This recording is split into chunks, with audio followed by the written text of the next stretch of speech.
हाँ, let me know that how. Difference occur between parents and offspring. Very good, very good Gaurav. The differences which occurs in the parents and the offsprings, उसको हम variation बोलेंगे, and the study of what we say, that is heredity and variation, or heredity and inheritance. Yeah, inheritance and variation is said to be as genetics. So yesterday we were reviewing, or we were talking about the various genetic terminology. Genetics समझने के लिए पहले हमें ये terminology समझनी बहुत important है कि होमोजाइगस क्या होता है, हेट्रोजाइगस क्या होता है, फिनोटाइप क्या है, जीनोटाइप क्या है, अलील्स क्या है, जीनोम क्या है, डोमिनेंट क्या है, रेसेसिव क्या है, etcetera etcetera. There are 15 to 20 terms, terminology which are been given up in our the textbook, page number 50, 51. आपको पहले इस टर्मिनोलॉजी से वेल इक्विप होना पड़ेगा, और फिर जैसे ये टर्म्स आपके क्लियर हो गए, टर्मिनोलॉजी आपकी क्लियर हो गई, then you are able to carry out, or you are able to understand the concept, the knowledge which we are going to reveal from the Mendel's laws, the various certain laws which he has been proposed. Actually, these laws of inheritance, all these are nothing but which are formulated, or we can say uh, these are all been postulates of Mendel. बाद में फिर उसको workout किया coherence ने 1900 में. जैसे मैंने कल इतिहास हिस्ट्री में अगर हम गए तो मैंने बोला आपको कि Mendel don't know about chromosomes, he was aware of all this chromosomes and genes, but as a plant breeder then and then also he give the explanation. कितना सटीक, कितना प्रॉपर एक्सप्लेनेशन उसने दिया. Proper in the sense what I want to say कि whatever he was carrying out the crossing over, उसको plant breeder भी कहा गया है. उसको he was again one of the teacher, priest, you know priest. Priest माने Brahman. हाँ, या हम बोलेंगे जहाँ पे वहाँ पे उनके एरिया में, या यूरोपियन कॉन्टिनेंट्स में प्रीस्ट का मतलब यानी वहाँ पे धर्मगुरु. एक चर्च पे वो एक फादर या प्रीस्ट का रोल कर रहा था, और चर्च के पीछे ही एक 2 बीघा ज़मीन थी, और उस चर्च के ज़मीन के ऊपर ये सारे एक्सपेरिमेंट उसने पी प्लांट के ऊपर किया. तो थोड़ा बहुत हमें पी प्लांट भी देखना पड़ेगा. When we talk about this P plant, he carry out his all the experiments which were carefully planned. And हर एक एक्सपेरिमेंट, या हर एक, जो मान लो उसने 10 सीड्स लगाए, 10 पी के सीड्स लगाने के बाद उसको कितने सीड्स मिले, ये भी वो रिकॉर्ड करता था. See the work. अगर 5 प्लांट लगाए आहे, 5 प्लांट में से मेरे को कितने पॉड्स, म्हणजे किती शेंगा त्याला आल्या, आणि त्या शेंगांमध्ये किती दाणे किंवा ते वटाणे किती आले, आणि मग ते कसे होते, काय होते, everything he was been noticing. Such a tedious, such a what we say the careful observation. Research इसी को बोलते हैं. इन फ्यूचर बड़ी scientist who are sitting online, and we are taking the discussion about Mendel. तो अगर आपको research करना है तो इतना, म्हणजे एवढं बारकाईने लक्ष द्यावं लागेल, तब जाके हमें रिजल्ट्स मिलते हैं. तो ये सारा वर्क उसने पुटअप किया कि समथिंग इज पासिंग, एक जनरेशन से दूसरे जनरेशन में कुछ ना कुछ तो जा रहा है. फिर ये सारा वर्क उसने पेपर्स पब्लिश किए उसके, और लेके रख दिए सबके, यानी इसके सामने, व्हाट वी से,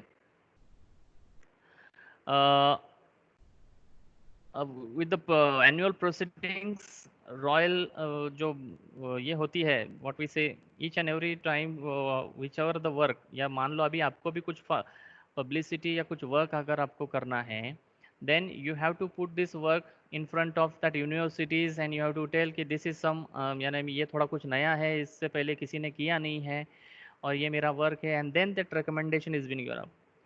तो जैसे ही उसने प्रोसीडिंग्स रॉयल सोसाइटी के सामने ये रखा, तो उसका वर्क अननोटिस किया गया, अनरिकग्नाइज.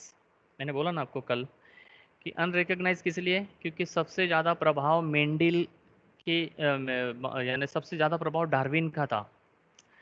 अब डार्विन का इतना प्रभाव था कि मेंडल का वर्क अनरिकग्नाइज रहा 3 साल बाद.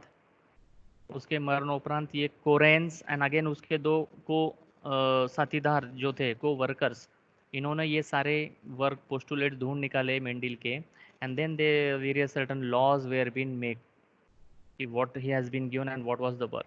So when we talk about the Mendel's postulates and the principles of hereditary, which then become the fundamental laws of heredity, which were as proposed by Correns in 1900, and after that the Nobel Prize was been given up. केवढी मोठी शोकांतिका आहे बघा.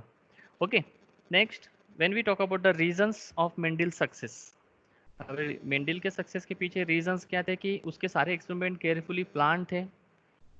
You if you plan to fail you fail to plan, ऐसा कहा जाता है, पता है आपको. ओके, सो केयरफुली उसने प्लान आउट किया कि मुझे इतने इस एरिया में इतने इतने ये लगाने हैं वटाने, और इस इतने वटानों से मेरे को इतना ये आने वाला, ये सारे नोटिंग उसने किए.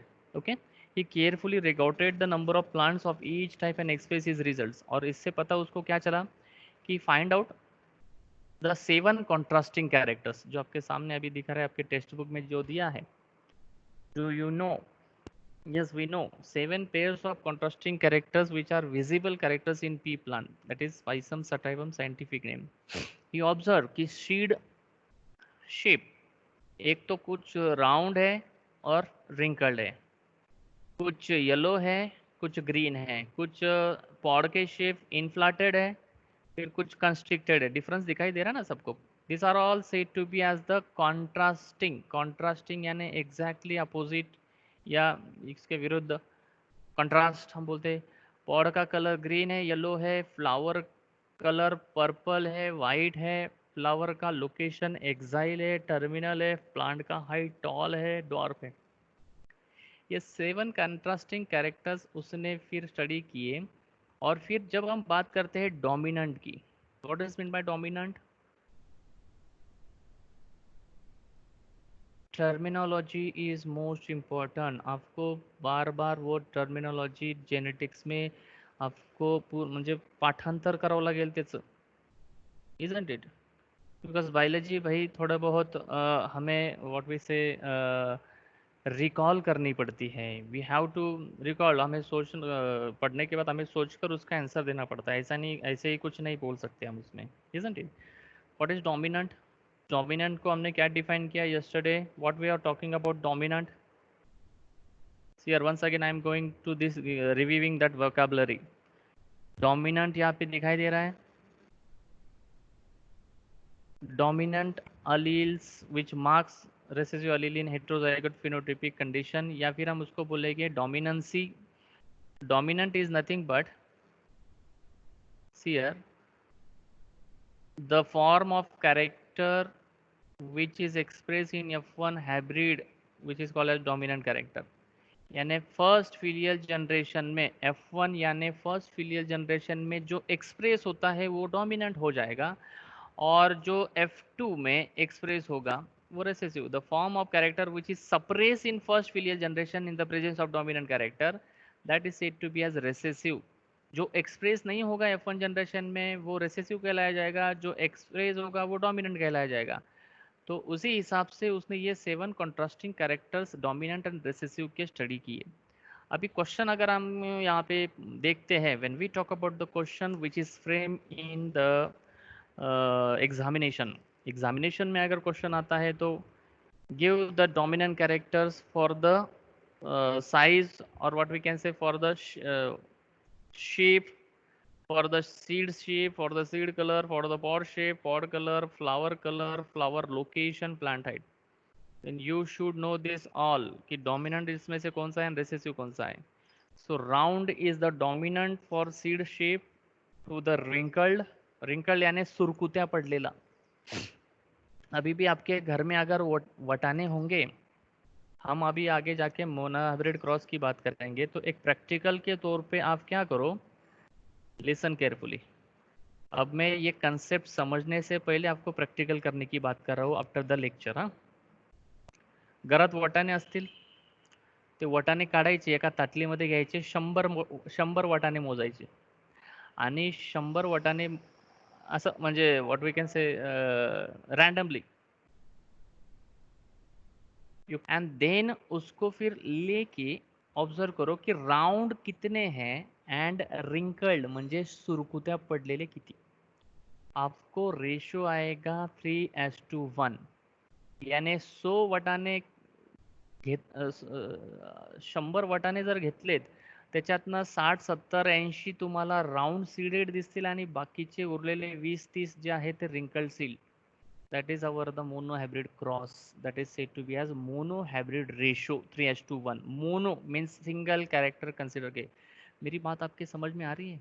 Yes बोलेंगे. Yes, sir. Yes, sir. गौरव. Yes, sir. Yes, sir. Yes, sir. Yes, sir. Yogesh. Yes, sir. Okay. Yes, sir. हां. तुम्ही आताच्या आता या लेक्चर नंतर घरी तो एक्सपेरिमेंट करू शकता. म्हणजे आपल्याला तो एक्सपेरिमेंट आहे इथं, बट अभी लैब आप तो घर में भी आप किचन ही बड़ी लैब होती है, किचन ही एक बड़ा लॅब होती है. तो वाटाणे घ्यायचे ताटलीमध्ये, लगेच मम्मी पप्पा किंवा मम्मी किंवा ताई वगैरे, माई अक्का वगैरे असेल, रागवेल कशाला घेतलं वाटाणे वगैरे, मला एक्सपेरिमेंट करायचं म्हणा. 100 वाटाणे काउंट करायचे, 100 वाटाण्यांपैकी प्रॉपर व्यवस्थित ऑब्झर्व करायचं की राऊंड किती आहेत वेगळे काढायचे आणि रिंकल्ड म्हणजे थोडेसे सुरकुत्या पडलेले किती आहेत आणि मग ॲव्हरेज बघायचा तो.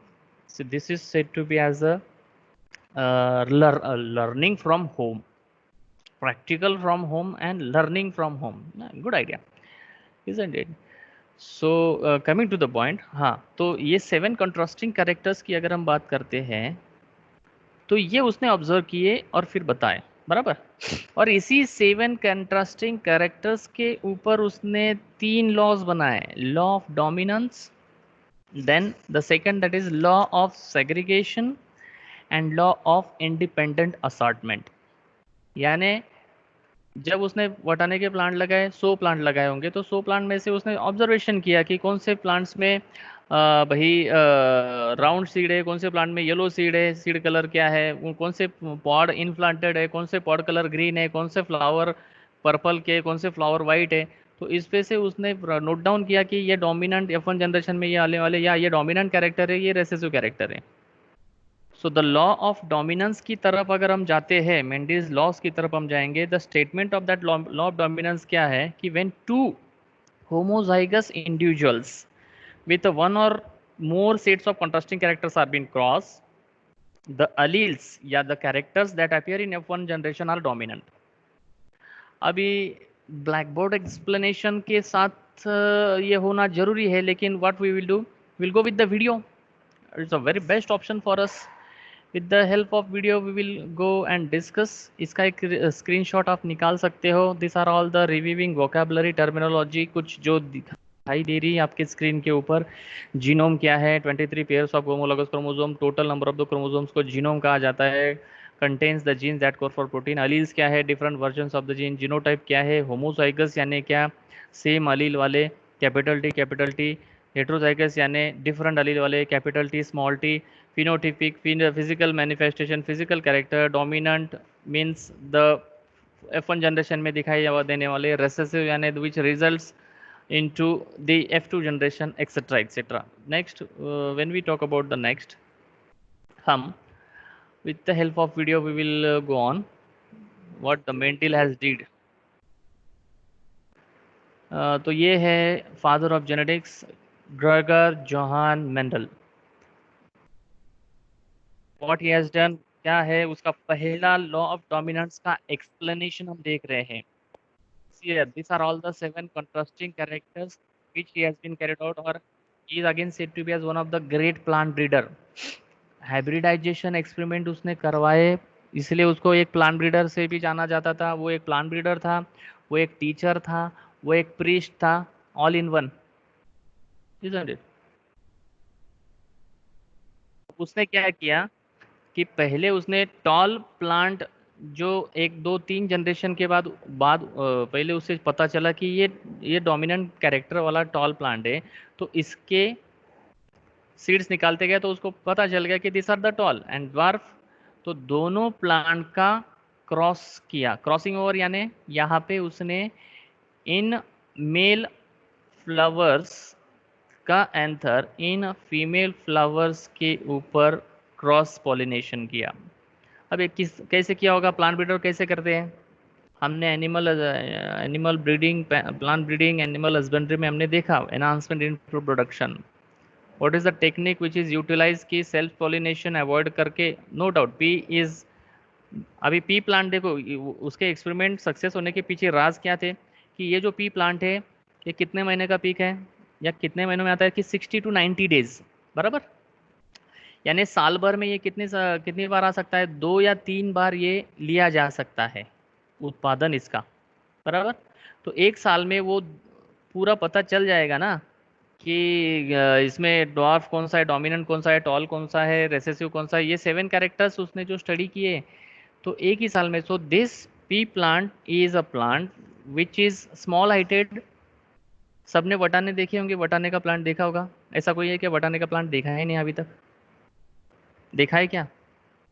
यस सर, देखा है। हाँ। Yes sir. तो एक साल में ये 3 बार हम इसका उत्पादन ले सकते हैं। 60 to 90 डेज का ये प्लांट है, बराबर। इजी टू ऑब्जर्व, फ्लावर का पोजीशन, पॉड्स इजीली कलेक्ट कर सकते हैं, etcetera etcetera. What I want to say कि प्रॉपर प्लानिंग से, प्रॉपर एक्सप्लेनेशन से, केयरफुल रिकॉर्डिंग या रिकॉर्डेड, इससे उसने ये किया। और सबसे पहले जो क्रॉस अप उसने किया, अभी ये plant what we say the flower is bisexual, means the self pollination is been carried out. तो सेल पॉलिनेशन को अवॉइड करके इसने क्रॉस पॉलिनेशन किया बाय द टेक्निक। मैं वही आपके वो क्वेश्चन आ रहा हूँ कि व्हाट इज द टेक्निक कि सेल पॉलिनेशन अवॉइड करके क्रॉस पॉलिनेशन प्लांट ब्रीडर्स कराते हैं, तो उस टेक्निक को क्या कहते हैं? कम ऑन, उस टेक्निक को क्या कहते हैं?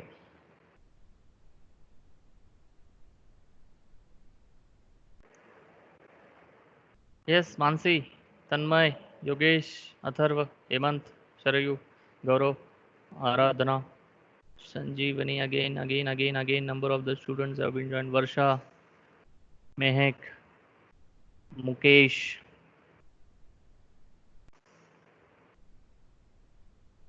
अच्छा, उस वो स्टार्ट होता है ई, ई, वो टर्म Insemination. ई, ई, ई, इमैस्कुलेशन। अब बताइए इमैस्कुलेशन क्या है? What is emasculation?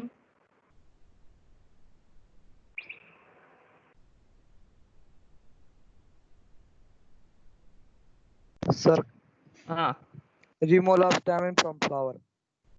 Very good. तो इमैस्कुलेशन टेक्निक, प्लांट ब्रीडर था वो, इमैस्कुलेशन टेक्निक भी उसको पता थी। किसको? मेंडल को। उसको क्रोमोसोम पता नहीं था, उसको सेल पता नहीं था, उसको जीन पता नहीं था, but he was well aware कि फ्लावर को इमैस्कुलेशन उसने करवाया कि एक फ्लावर, मेल प्लांट, एक फ्लावर के एंथर रिमूव कर दिए, यानी अब ये फ्लावर बाइसेक्सुअल है, anther as well as stigma is present and self pollination होगा। लेकिन एंथर अगर रिमूव कर दिए तो यहाँ पे अभी सेल पॉलिनेशन होगा क्या? नहीं होगा, बराबर। तो दूसरे फ्लावर जिसके एंथर है वो उसके ऊपर छिड़क दिए जाएंगे। ये हो गया emasculation. It is in vivo technique, जो टेक्निक ग्राउंड फील्ड पे चलती है, और यही प्लांट ब्रीडर्स करते हैं, इजंट इट? या फिर हमारे पूर्वज, अगर अब अपने पापा या ग्रैंड फादर वगैरह होंगे तो उनको पूछो कि हमारे जो खेती करने वाले जो फैमिली, जिसका फैमिली व्हाट वी से एग्रीकल्चर बैकग्राउंड से है, तो बाजरी ज्वार लगाने के बाद जो अच्छे अच्छे कणस जे चांगले असतात ते सिलेक्टेड, उसको सिलेक्ट करके घरात असे ठेवले जायचे ते, कि अगले साल ये इनके सीड्स हमें यूज करने पड़ेंगे, है ना। So what I want to say that is is said to be one of of द टेक्निक, कि वो प्रॉपर सीड्स का कलेक्शन, यानी अच्छे सीड्स जो है वो कलेक्शन अगले साल यूज किया। तो मेंडल ने क्या किया? Emasculation technique, with the help of emasculation technique, look out here, when he observed that कि ये टॉल प्लांट है और ये ड्वार्फ प्लांट है, बराबर। तो इसके होमोजाइगस ड्वार्फ है ये, यानी स्मॉल टी, एंड ये होमोजाइगस टॉल प्लांट है, capital T. Remember here that capital T in genetics is utilized for dominant, and small letter is utilize for recessive. क्यों? अगर ये स्मॉल एंड कैपिटल लेटर की बात नहीं होती जेनेटिक्स में तो कंफ्यूजन बढ़ जाता। बराबर। अभी टॉल के लिए कैपिटल टी एंड ड्वार्फ के लिए स्मॉल टी ही। Why not D? क्योंकि कंफ्यूजन।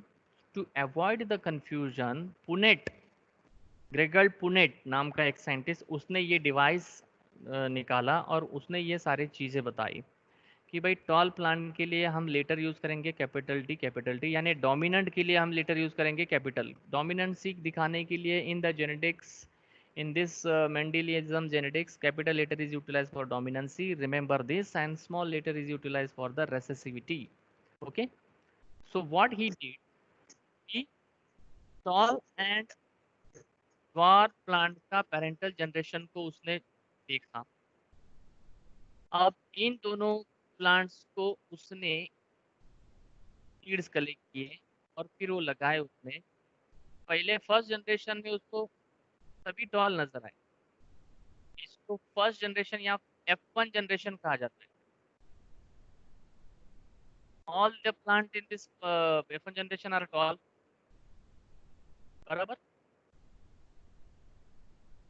तो उसको लगा कि भाई हाँ अभी यहाँ पे सभी प्लांट टॉल आए तो ड्वार्फनेस लुप्त हो गया क्या, ऐसा उसको लगा। बराबर। ऐसे करके सेवरल एक्सपेरिमेंट करके he carried out this 7 contrasting characters, समझ लो।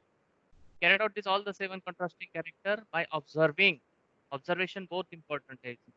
when you carry out the research, observation is बहुत important। दूसरा, सीड्स मॉड कलर का देखा हमने, green and yellow.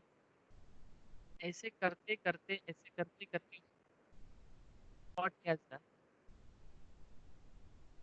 First filial generation में जब उसने क्रॉस किया, अभी एक टॉल एंड एक ड्वार्फ प्लांट, क्रॉसिंग करने के बाद ये सभी टॉल आए। यहाँ पे क्रॉस पॉलिनेशन हुआ है, रिमेंबर यहाँ पे first when we talk about the tall and the dwarf plant, the cross is been given up, यानी सेल पॉलिनेशन अवॉइड करके यहाँ पे इमैस्कुलेशन करके इस फ्लावर के एंथर इन स्टिग्मा के ऊपर डाले गए और इन फ्लावर में जो एंथर थे उनको रिमूव कर दिया गया। That is the process called as anthesis and that is emasculation. बराबर। तो हो गया क्रॉस पॉलिनेशन। और फिर F1 जनरेशन में उसको सारे टॉल मिले। बराबर। अब F1 जनरेशन में उसने कुछ इमैस्कुलेशन नहीं किया, सेल्फिंग यानी सेल्फ पॉलिनेशन करवाया। तो उसके नज़र में F2 जनरेशन में what is see, that 1 2 3 where the tall plant and 1 is dwarf plant. तो ही वाज सरप्राइज कि ये ड्वार्फ प्लांट तो यानी F1 जनरेशन से भी पहले पेरेंटल जनरेशन में था, जो कि F1 जनरेशन में गायब हो चुका था, लेकिन F2 जनरेशन में वो वापस दिखाई दिया। तो ही notice that this is something, या something is passing from generation to generation. समझ में आ रही बात? We are talking about the first cross, what we say the first law of dominance, what he observed, parental generation में उसने toll and dwarf plant का cross pollination किया, cell pollination avoid करके क्रॉस पॉलिनेशन किया with the help of emasculation. Emasculation is removal of anther, यहाँ के anther remove कर दिए और इस प्लांट के टॉल प्लांट के एंथर्स या पोलन ग्रेन्स को यहाँ पे छिड़क दिया। बराबर। तो हुआ क्या, यहाँ पे क्रॉस पॉलिनेशन हो गया। तो इन प्लांट्स में F1 जनरेशन में all the plants were tall. अभी हमें ये फिनोटिपिकली टॉल दिखाई दे रहे हैं, तो उसने यहाँ पे इन दोनों को सेल्फ पॉलिनेशन करवाया। सेल्फ पॉलिनेशन करवाने के बाद F2 जनरेशन का ऑब्जर्वेशन उसमें नजर आया कि 3 टॉल और एक ड्वार्फ कैसे आया। तो ये F1 जनरेशन में नहीं था लेकिन पेरेंटल जनरेशन में था।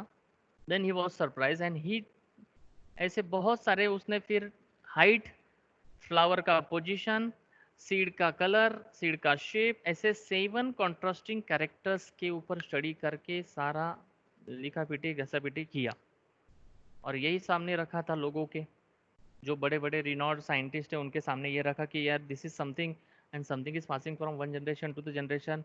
उस वक्त उसको, मेंडल को ये बताना था कि मिक्सिंग ऑफ गैमेट्स नहीं होता, यानी ब्लेंडिंग थ्योरी दी थी लैमार्क ने। Lamarck was been worked in one of the, Darwin के साथ साथ लैमार्क भी था।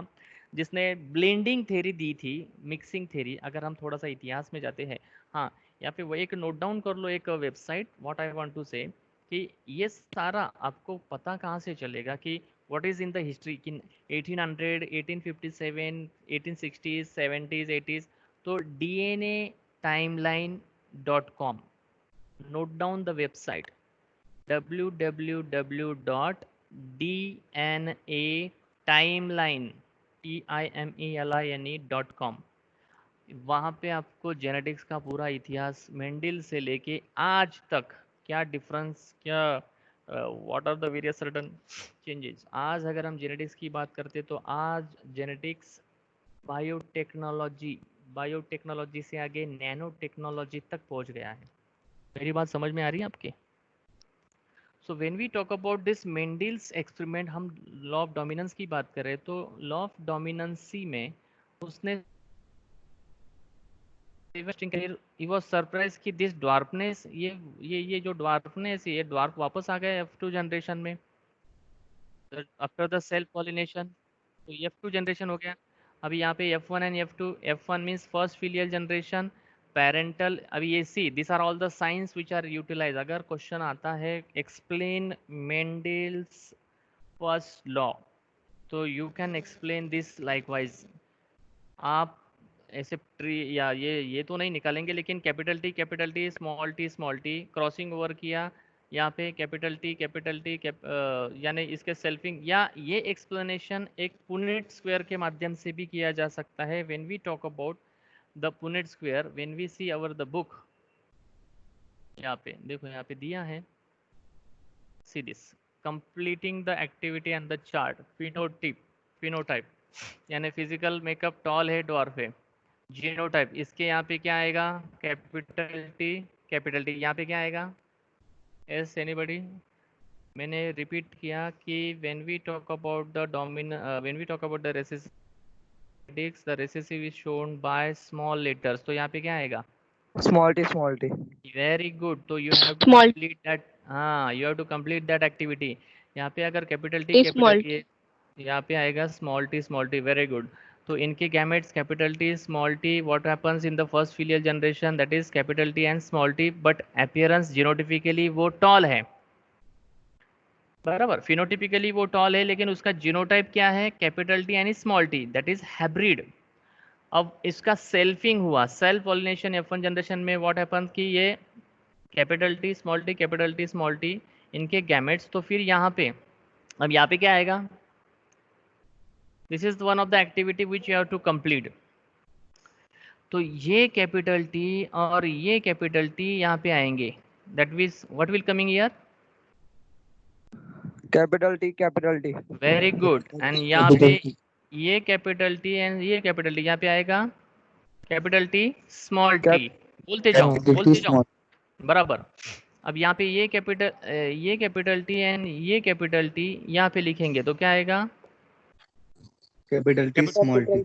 बराबर, capital T small T, and here this two small T वो यहाँ पे आएगा। ओके, तो इसमें से कितने टॉल और कितने ड्वार्फ प्लांट हो गए, this capital T small T and small T, जिसको वीडियो के माध्यम से हम जाएंगे। सो दिस एक्सप्लेनेशन और this is carried out with the help of Punnett square या चेकर बोर्ड उसको बोलते हैं। It is a probability table representing different permutation and combination of fertilization between gametes of opposite mating types. In short, it is a diagrammatic representation of a particular cross to predict the progeny of a cross. यही लोगों को थोड़ा सा तकलीफ होगी कि biology with mathematical expression के साथ ये कैसे वो बोल रहा है। आपको व्हाट वी से प्रोबेबिलिटी तो पता है ना, a plus B square is equal to what is that, ये सारी चीज़ें। तो उसने थोड़ा मैथमेटिक्स बायोलॉजी में घुसेड़ दिया, तो लोगों को वो पसंद नहीं आया। बायोलॉजी अलग है भाई, मैथमेटिक्स अलग है, ऐसा नहीं है। बायोलॉजी सबकी माँ है, लाइफ साइंसेस। तो this explanation was been given up, and this explanation gave the accuracy of the monohybrid cross. Okay, तो सेल्फिंग करने के बाद he got 3:2, 3 tall 1 dwarf, that is 3:1 ratio, that was a monohybrid character एक ही consider किया है height के लिए toll. यही आप फ्लावर कलर, फ्लावर का पोजीशन, पॉड का कलर, सीड का कलर से कर सकते हैं। 3/4 plants were tall and 1/4 was not and that plant showed no blending. Blending means no mixing, यानी यहाँ पे मिक्सिंग एंड ब्लेंडिंग थ्योरी को खारिज करने की कोशिश की गई थी और वो हुई भी। तो कुछ इतिहास में ऐसे पन्ने हैं कि वहाँ पे कुछ लोगों को ऐसा लगा कि भाई ब्लेंडिंग थ्योरी को ये डिलीट कर देगा मेंडल का थ्योरी, इसलिए मेंडल का वर्क अनरिकॉग्नाइज रखा गया होगा मे बी। और दूसरा रीज़न मैंने बोला डार्विन। डार्विन इतना बड़ा था कि मेंडल को किसी ने देखा ही नहीं। Okay, coming to the point.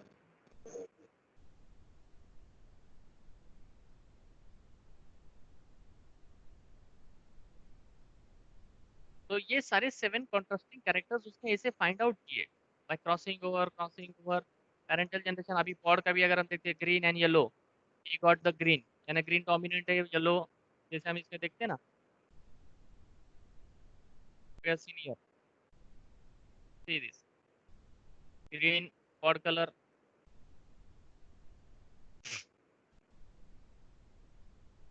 तो ऐसे उसने 7 कॉन्ट्रास्टिंग कैरेक्टर फाइंड आउट किया और लोगों को बताया कि अरे कुछ तो something is passing. Can imagine, आप सोच भी नहीं सकते कि उसको क्रोमोसोम पता नहीं है, उसको जीन्स पता नहीं है, उसको सेल न्यूक्लियस वगैरह वगैरह, mitosis meiosis cell division, nothing nothing is known. And unknowingly he gave the explanation and that so he is said to be as father of genetics, remember.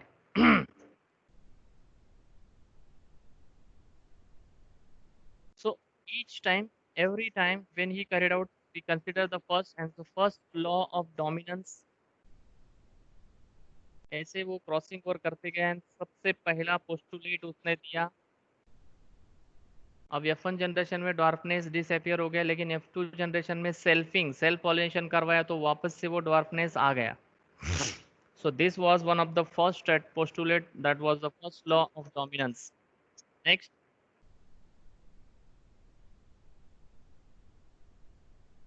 so something यानी factors nowadays that we call again as the genes। ये DNA molecule है, DNA molecule का एक segment एक gene होता है।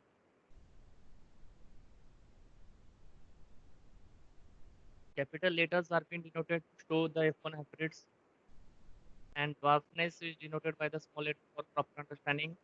This is again one of the most important concepts to understand। Capital letters small letters क्यों दिखाए जाते हैं जेनेटिक्स में?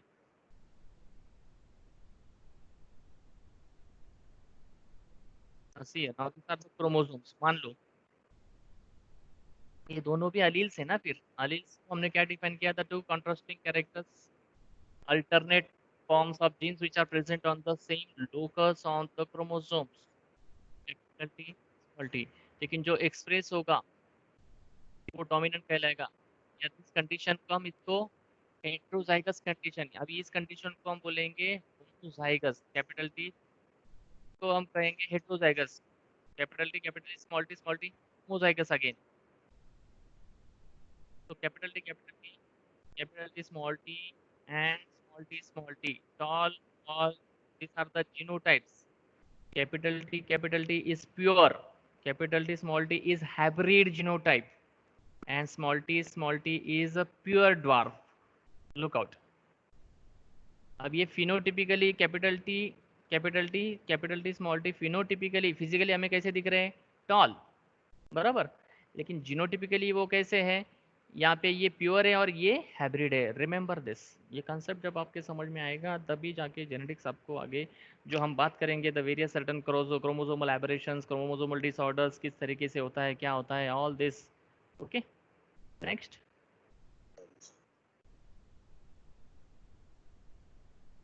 टॉल एंड ड्वार्फ ये सभी फिजिकली पी यानी फिनोटाइप।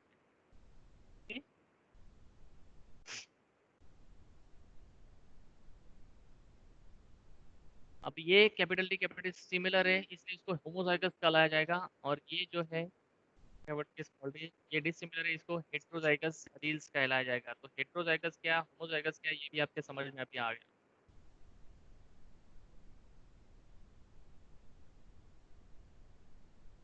तो F1 hybrid में all the expressions which are being given that are said to be dominant, and F2 generation में dominant plus recessive. So this is said to be as law of dominance, and considering one contrasting character, इसलिए उसको law of dominance या mono hybrid cross बोला जाएगा.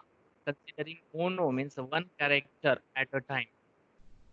In F2 generation we get 3 tall and 1 tall. So that is said to be as law of dominance. In a mono hybrid pure line cross between parents with contrasting traits, only one form of the trait, that is dominant form, appears in F1 generation, and both forms appear in the ratio 3:1 in the F2 generation. मैंने बोला ना आपको कि आप 100 वाटाने घ्या, त्यांना जरा बघा, सॉर्ट आउट करा आणि एकेकाला व्यवस्थित बघा किंवा त्यांना फोडून बघा. ग्रीन अँड कॉटिलिडॉन जो आहे मधला, ग्रीन आणि येलो, त्याच्यात पण तुम्हाला रिझल्ट 3:1च भेटणार for the size, shape, colour, each and everything. Okay, next.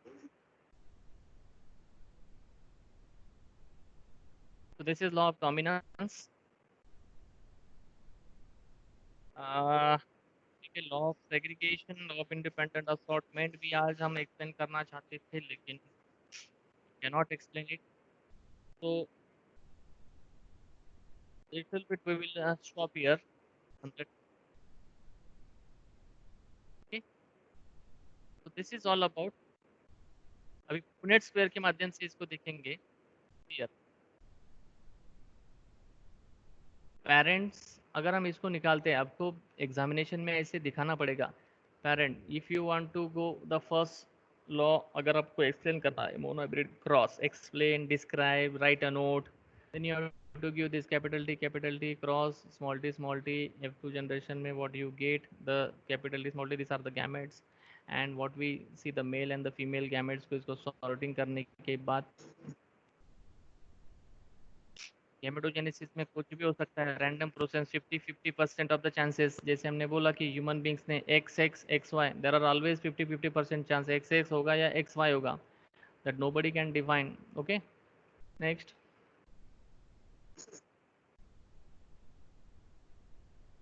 So we'll stop here. Next we'll discuss in the next period. ठीक है.